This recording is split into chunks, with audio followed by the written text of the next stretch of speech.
Morning students. आज का हमारा टॉपिक है what is the terminal velocity. देखो हम विस्कोसिटी पढ़ चुके हैं। विस्कोसिटी क्या होता है, मतलब विस्कोसिटी की वजह से आप यदि हम किसी ऑब्जेक्ट को किसी विस्कस मीडियम के अंदर फोल्ड करते हैं तो वहाँ पे एक विस्कस फोर्स लगता है। ठीक है, तो अब टर्मिनल वेलोसिटी क्या है? It is the maximum constant velocity acquired by the body while falling freely in A viscous medium. जब क्या है, हम किसी विस्कस मीडियम के अंदर हम किसी बॉडी का फ्री फॉल करते हैं। फ्री फॉल का मतलब उसका जो एक्सेलरेशन होगा ना उस ऑब्जेक्ट का, जब वो उसके अंदर मूव करेगी वो हमारा क्या होगा, एक्सेलरेशन ड्यू टू ग्रेविटी होगा। ठीक है, मतलब स्मॉल जी।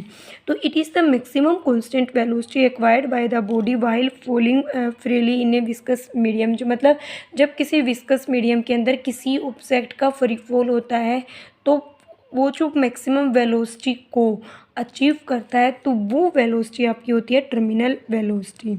अब यहाँ देखो, हमने कोई विस्कस मीडियम ले लिया ये, ठीक है। तो यहाँ पे हम क्या है, कोई स्पेरिकल बॉडी को इसके अंदर फोल्ड कर रहे हैं और आपको पता है इसका फोल कैसा है, फ्रीली फोल है। तो फ्रीली फोल है तो इसका मतलब यहाँ पे जो वेट लगेगा, वेट कितना होगा, वेट होगा यहाँ पे। उसके बाद आप इसका एक फोर्स तो आपका अपवर्ड डायरेक्शन में लगेगा इस ऑब्जेक्ट के ऊपर, जिसको हम बोलते हैं बायोंसी फोर्स। बायोंसी फोर्स देखो, ये जो यहाँ पे लिक्विड है ना, ये वाला जो इसके ऊपर अप्लाई करेगा, ये आपका बायोंसी फोर्स। और एक आपका लगेगा यहाँ पे विस्कस फोर्स। ठीक है, आपकी ऑब्जेक्ट नीचे आ रही। देखो आपको पता है जब हम क्या है किसी भी मीडियम के अंदर कोई ऑब्जेक्ट जाती है तो फॉल होती है, तो जितना जितना मतलब उस ऑब्जेक्ट का सरफेस होता है उतना ही वहाँ से लिक्विड डिस्प्लेस्ड होना स्टार्ट हो जाता है। देखो जैसे ऑब्जेक्ट ये नीचे आई तो इतना लिक्विड यहाँ से तो क्या है, वो लिक्विड डिस्प्लेस्ड होके जा चुका है।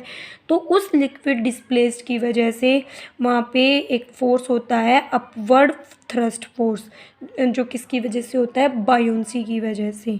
ओके, थ्रस्ट क्या होता है, किसी भी सरफेस के ऊपर एक परपेंडिकुलर फोर्स को हम बोल देते हैं थ्रस्ट। एंड सेकंड फोर्स आपको पता है किसकी वजह से हुआ है, मतलब आपको पता है लिक्विड जब मोशन में होता है तो उसकी डिफरेंट लेयर है ना, डिफरेंट वेलोसिटी एक्वायर करती है।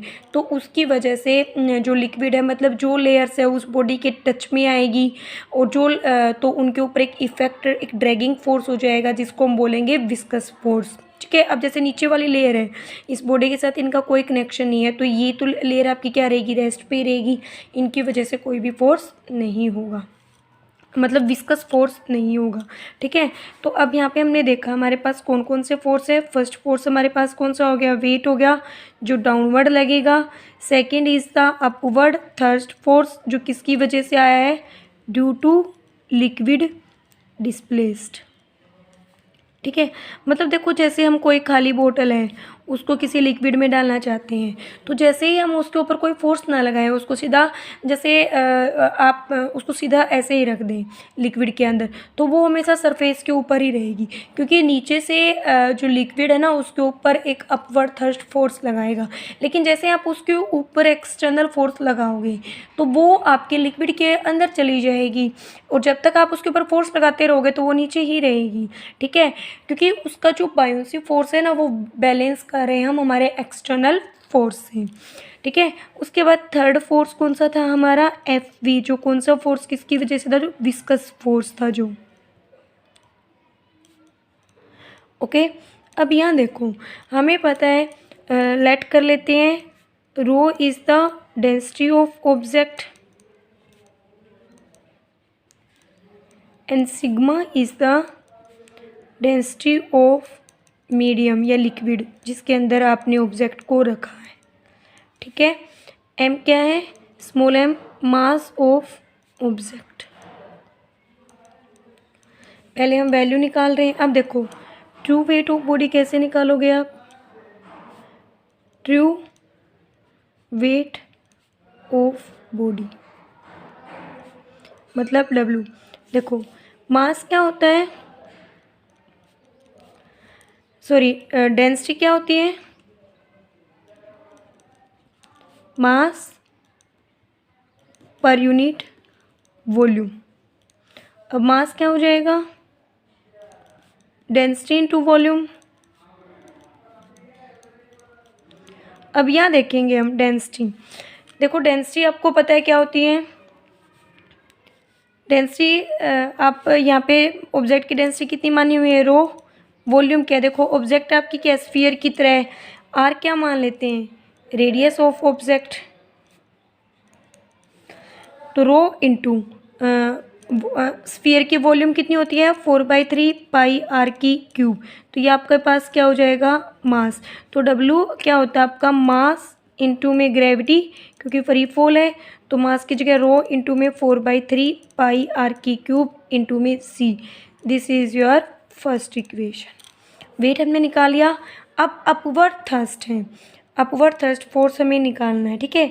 तो ये हम कैसे निकालेंगे, ये कौन सा है, upward thrust due to buoyancy, ठीक है।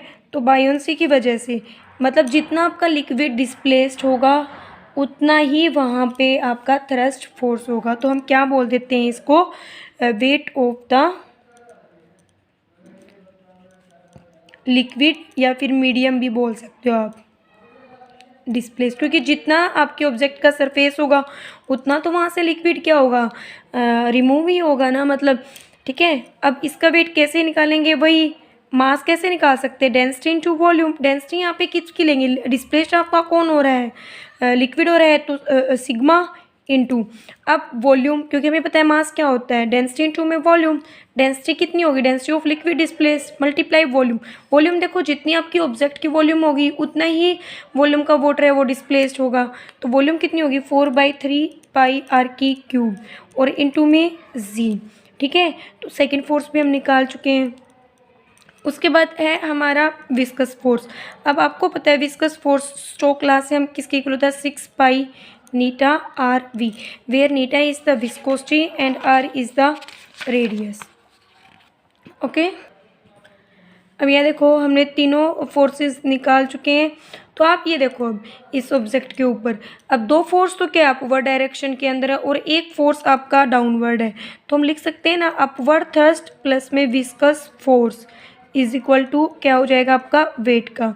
अब आपका अपवर्ड थ्रस्ट फोर्स किसकी इक्वल है, सिग्मा 4/3 पाई आर की cube G plus viscous force 6 pi eta are V, weight किसके इक्वल होगा, एम जी, ठीक है। सॉरी वेट डब्ल्यू भी हम कैलकुलेट कर चुके हैं ना, रो 4/3 पाई आर की क्यूब इंटू में सी, ठीक है। अब यहाँ से देखो v की वेलोसिटी निकालनी है, v निकालना, तो 6 पाई नीटा आर वी, यहाँ पे क्या है left hand side, rho 4/3 R की क्यूब जी। इस टर्म को हम इधर ले आते हैं तो माइनस का सिग्मा 4/3 पाई आर की क्यूब इंटू में जी। तो 4/3 पाई आर की क्यूब जी को हम कॉमन ले लेते हैं, रो माइनस के सिग्मा, और यहाँ पे क्या हो जाएगा 6 pi eta are we.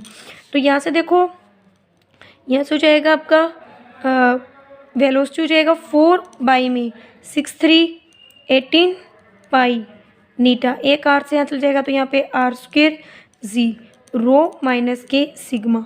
Row is the density of object and sigma is the density of the liquid displaced. तो यहाँ से आप करेंगे तो यहाँ से हो जाएगा 2/9 आर स्क्वेयर जी बाई नीटा रो माइनस के सिग्मा। तो ये आपकी कौन क्या होगी, टर्मिनल वेलोसिटी होगी।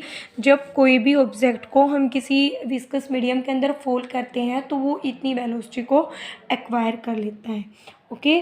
अब यहाँ देखो इसके हम क्या करेंगे, सम रिजल्ट। अब देखो first of all velocity is directly proportional to the square of radius of the object and inversely proportional to the viscosity. मतलब किसी मीडियम विस्कस, इतना हमें भी पता है। देखो यदि हम किसी ऑब्जेक्ट को नीचे लेके आ रहे हैं, यहाँ देखो जैसे कि इस ऑब्जेक्ट को हम क्या करके लेके आ रहे थे, हम नीचे लेके आ रहे हैं, तो जितना मीडियम विस्कस होगा तो तो उतना ही हमें ऊपर से उसको फोर्स लगाना पड़ेगा, एक्सटर्नल फोर्स लगाना पड़ेगा ताकि वो उसका मोशन कंटिन्यू रहे, ठीक है ना। क्योंकि यदि देखो हम उसके ऊपर उतना फोर्स नहीं लगाएंगे तो वो सरफेस ही पे ही रह जाएगा, तो उसका मोशन नहीं होगा ऑब्जेक्ट का। तो जितना ज़्यादा कोफिशिएंट विस्कस फोर्स होगा, कोफिशिएंट ऑफ विस्कोसिटी होगा, तो उतने ही ज़्यादा आपकी टर्मिनल वेलोसिटी होगी, कम होगी, टर्मिनल वेलोसिटी कम होगी। इन्वर्सली प्रोपोर्शनल है ना 1/नीटा। अब आर स्क्वायर क्या, जितनी ज़्यादा उसकी रेडियस होगी उतनी ज़्यादा आपकी वेलोसिटी होगी। सेकंड केस देखो, यदि ऑब्जेक्ट की डेंसिटी सिग्मा से लेस है, ठीक है, यदि density of the object is less than the density of the medium, तो आपकी वेलोसिटी क्या होगी, नेगेटिव होगी, ठीक है ना। तो इसका मतलब आपकी जो बॉडी है वो ऊपर की ओर मूव करेगी, मतलब नीचे, जैसे ऑब्जेक्ट के अंदर हम यहाँ पे क्या कर रहे थे, ऑब्जेक्ट को नीचे लेके आ रहे हैं। अब इस डायरेक्शन में तो क्या आपकी वेलोसिटी नेगेटिव है, तो इसका मतलब आपकी वेलोसिटी क्या होगी, ऊपर होगी, मतलब आपकी ऑब्जेक्ट अपवर्ड डायरेक्शन के अंदर मूव करेगी। जैसे देखो इसका सबसे बेस्ट एग्जांपल होता है सोडा वाटर को। जब हम सोडा वाटर बोतल लेते हैं, जैसे हम उसको ओपन करते हैं तो वहाँ पे बबल्स निकलते हैं, तो इट इज़ गैस बबल्स निकलते हैं, तो उसका रीज़न आपका ये है, ठीक है। थर्ड, यदि आपकी डेंसिटी क्या है, ग्रेटर देन हो जाएगी ऑब्जेक्ट की सिग्मा सी, तो उस केस के अंदर आपकी जो टर्मिनल वेलोसिटी की सम वैल्यू होगी, मतलब पॉजिटिव होगी, मतलब आपकी ऑब्जेक्ट नीचे डायरेक्शन की तरफ मूव करेगी।